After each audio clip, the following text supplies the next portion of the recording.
ወንድ ልጅ አሁን ሊጥቃ ያጥባል እሱ ግን አጥቦ ነው የሚጠብቀኝ ሊጥ የሚቦካ ካላው ኩቶ ነው የሚጠብቀኝ ማን ነው በዚህ ሰዓት ማን ነው የሚያደርገው ረግጦት እንኳን ነቃ እንደዚህ ሲሆን እኮ ረግጦት ነው የሚሄደው ማንንም ረግጦት ነው የሚሄደው እሱ ግን አያደርገው ሰብስቦ ምን ሆነሽ ነው ቀረሽው ምን ሆነሽ ነው እንደዚህ ሆንሽ ብሎ ነው የሚሄደው እንጂ ጥንካሬው ተመስገን አይጠጣም አይጤስ እንደዚህ ቢሆን ኖሮ ምን ይሆን ነበር ተመስገን እንዴ ያቤር እንጃ እንደሞች እግዚአብሔር ደግሞ እንግዲህ ሁላችሁም ጨርሰዋል እንግዲህ መድኃኒዓለም ደግሞ የሚሰጠኝ አላቀው ቅዱስ ሚካኤል እንግዲህ ምን እንደሚያደርግልኝ አላቀው እንግዲህ የኔስ ይሁን ለልጆች አሁን በኋላ እንደው የሆነ ቁም ነገር ደርሰው የኔን እድል እንዳያደርሱባቸው ቁም ነገር ደርሰው ሌላ ደረጃ እንዲደርሱልኝ ነው የምፈልገው አሁን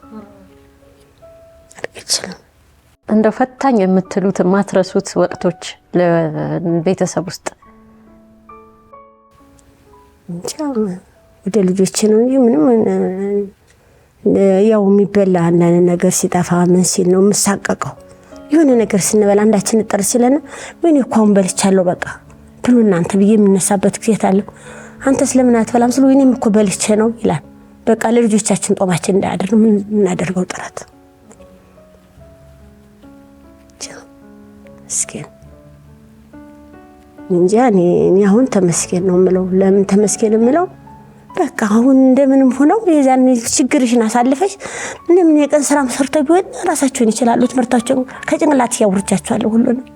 ያችን ሆነሽ ራሴ ላይ ያውርቻቸዋለሁ የቀንም ስራ ሰርተው ቢሆን ይኖራሉ ስታውን ግን ይቆጨኛል ባላስተምራቸው ግን ይቆጨኛል ለምን እኔ ማይም ሆነ እንደዚህ ነው የምኖረው ያለሁት